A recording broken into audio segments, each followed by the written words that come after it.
G'day guys, and today Shorty and I are going to do AFL Q&A, episode 3. You've got the big questions for us and hopefully we have the big answers for you, so feel free to... Sorry mate, go I on. was just saying, we do enjoy the questions, it's good fun. Yeah, make sure to get as many questions to us each week as possible so we can keep this segment going, because if we don't have enough then we'll have to ditch the segment. So yeah, it's all on you guys to keep going, because if you don't want any questions to ask us then we won't have any answers. So us puts the pressure on, I'm saying. Yeah, no, it's all up to you guys. It's your call, but well, start us off, mate. Yeah. Darth Muse and is a good bloke. Question: is Nick Malcheski the worst free agent pickup this year? Age 30, he's on a 3-year deal on good money. Go for it, mate. Start us off. Oh yeah, you have to agree with that statement / question. I mean, he is, isn't he? Like Yeah, I can't disagree. I heard if he wasn't out with the knee, he would have been dropped anyway. And you look at his stats and that, I just wonder whether Nick struggles being in a weaker side.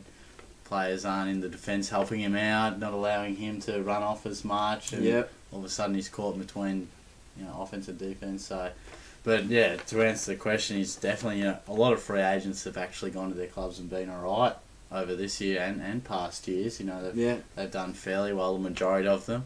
Where Malcheski's gone from probably the best rebounding defender in the league to not getting a side in a bottom 4 team. So, yeah, it's a free agent or not, big he's a transition talking point, isn't he? So, yeah. As you described him, downhill ski, mate. Yeah, that's right. He could be, I think. Do you agree with that he's probably the worst pickup on the free agency for this year? Well, for this year, yeah. Joe Waite's been okay. Higgins has been pretty good. I can't think of any free agents at the moment, but I can't think of any that are notably horrible or have been mentioned. So, yeah, he's not only hasn't got much of the footy as he normally does, he's been terrible with it. Yeah. He's been turning it over continuously, and it's like you think, over to Malcheski, this will hit a target. He's been turning it over more often than not, so you'd be spewing being Rodney Eade and making that decision. I mean, it's a fair enough decision because he was, as Shorty said, the best rebounding defender in the competition. If you had to say the worst free agent of all time, Colin Sylvia may be there. Yeah. But who knows? Malcheski might have something to say there for one that actually plays and the money he gets, which we're unaware of. But spot on, mate. Yeah, couldn't be any more right. He's been the worst pickup this year so far. Yeah, I'll dish the next question, which I guess we can both have a bit of an answer. Yeah, I think we will for all 3 questions we have. Yeah, we will. The Junkyard Dog says, name 3 teams that have impressed you the most so far in 2015 and 3 teams that have disappointed you the most in 2015. It's a few. What are your thoughts, mate? You can lead us off there. Yeah, there's been a few good teams and also a few bad teams. So. Well, that works out kindly. Which is pretty obvious. The Western Bulldogs, Collingwood and Fremantle have been impressive so far. It's only round 5 at this point in time making this video, so yeah, it's very tough to know who later on the season will be impressive. But the Western Bulldogs have beaten some huge scalps in Sydney. Adelaide, if you count them as a huge scalp, I'm not too sure yet. They're probably sort of maybe a 6th to 8th team. That's how I see them in the long term for this season. Collingwood, with all their injuries they've had, everything going against them, and their youth are playing fantastic footy. Oxley's been awesome, and I even said to someone the other day, I said, some of your 10-gamer players are playing better than our second-tier players that have played 5 or 6 years of footy. Yeah, true. Maybe not the case against Richmond, but as of late, yeah, they've been really good. Yeah, I can't fault them too much. Their pressure's been great, and they've been pretty classy with ball in hand, beating the Bombers, which is a good effort. Who knows how that pans out later in the season. Fremantle's been really good. It's tough to say whether they've impressed me or not, but in fact, the way they've started has probably impressed me more so than anything. Ross Lyon has really gone to work, and so has the club, and they're off to a firing start seemingly. So yeah, Melbourne currently playing at the moment. I think they were up by 30 last we checked. So assuming they still win, I'm impressed by them. They've been a couple of top 4 sides at 50-50, and they got the job done. So they've been great. Disappointing sides. Well, it's only early again. Geelong, unfortunately, we have to slam our team, and you might agree as well. We've gone down a fair bit, unfortunately. There's been a few factors contributing to that, which you might see in our reviews.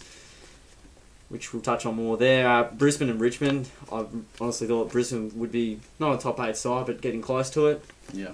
Richmond very much the same, but they've both just been disappointing and have not been able to click together and get a 4-quarter performance going.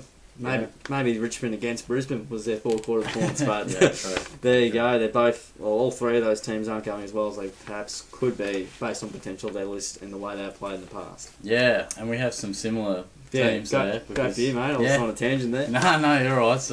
It's hard to argue with the majority of those. From the ones that impressed me, can't go past the Dogs. They've impressed everyone so far, and it barely needs explaining how good their young players are going, and it's just magnified by the win over Sydney in Sydney, which is tough for a top 4 side to do, let alone a side that we didn't think would make the top 10 probably. So they're on fire. I've got Adelaide in there because yes, they lost last week, but round 4 I should say, but they have impressed me still because I didn't have them for the 8, and all of a sudden they look like they could push for around that 6 mark. Yeah, exactly. Certain players really impressed me as well, so I thought I'd put them in there, and I agree with Fremantle as well.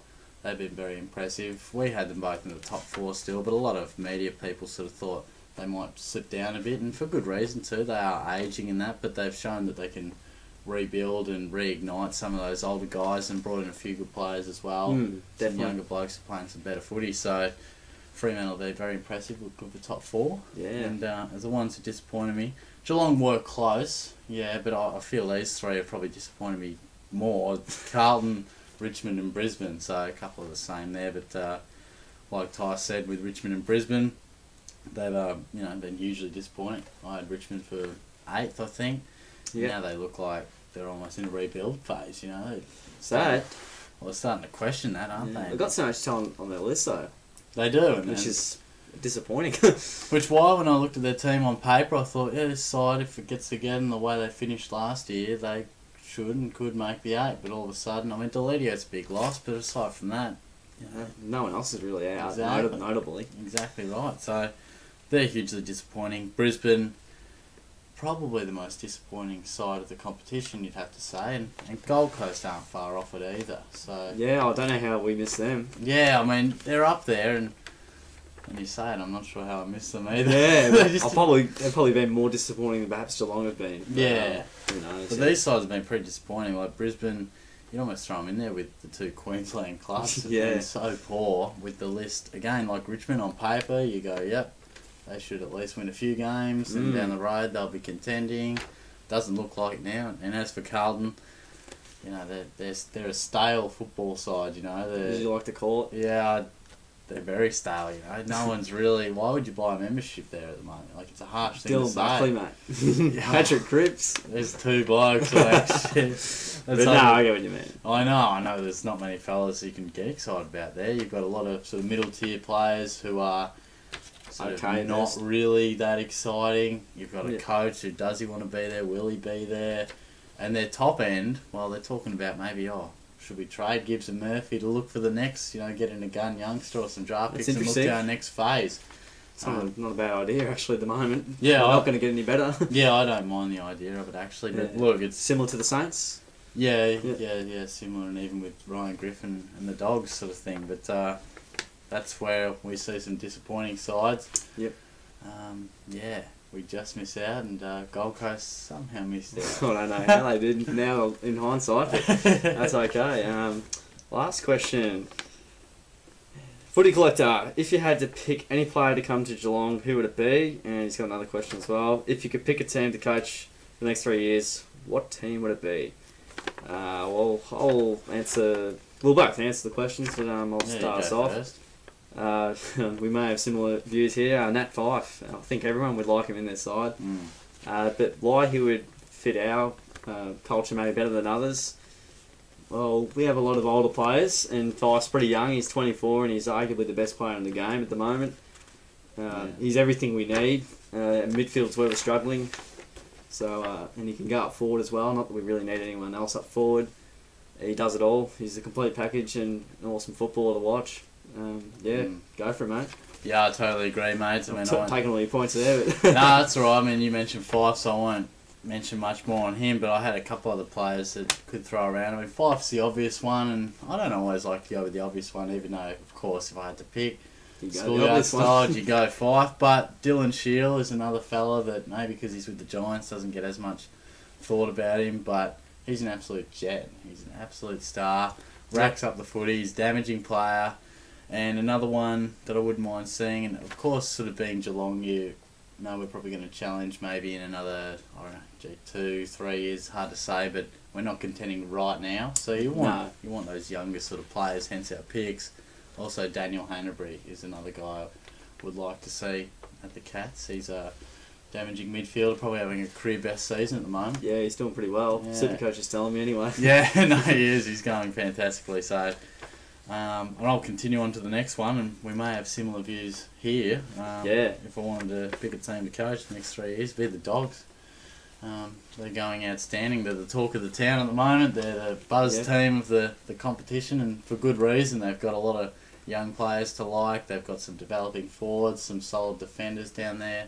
There's plenty of inspiration and spirit in the team at the moment, which is, you know, in contrast to the Blues, why wouldn't you buy a membership at the Dogs? You know? It's very exciting times for them. In the past, they've struggled to get membership and really get off the ground. Well, gee, if you're a Dogs fan and you don't buy a membership, you're an absolute idiot. I mean, just go buy one, for goodness sake.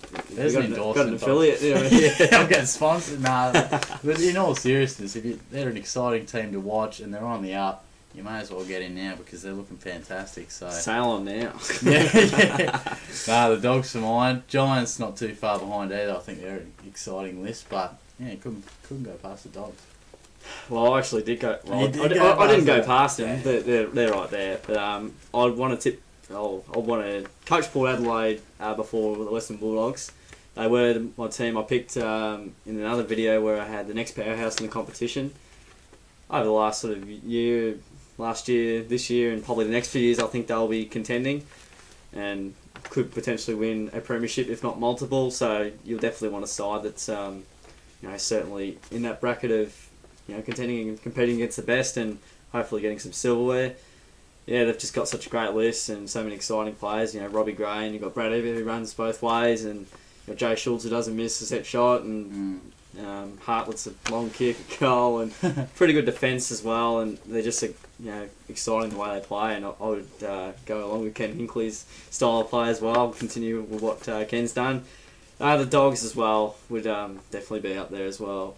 Since I mentioned, someone asked me a question the other week actually, where do I see him in 2017? Well, I said they've been contending for a spot in the top 8. Now they could be doing that this year. So yeah, that's right. With the way they're going, if they keep this form up. So well, the win over the Swans has almost fast-tracked our opinions, really, because it's changed a lot. Yeah, they'd been impressive, but you sort of think, they'll come up against the top side and they'll float back to earth, but they didn't. So you got to say if they just miss out in the 8 this year, which could happen because they're still young. Yeah. You'd think next year definitely looking at the 8 and then beyond.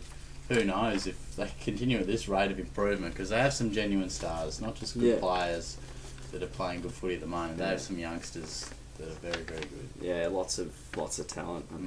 Well, I was about to say unfortunately. Fortunately for them, maybe unfortunately for us. But those are the questions of the week. Wasn't too many this week, but keep asking your mates to ask us questions, or just ask us as many as you can, so we can keep this segment going, because we do really love it and love interacting with the fans. It's good to answer a few questions. So that's pretty much wraps it up for today. Good to get some different ones, and keep them coming. Yeah, awesome.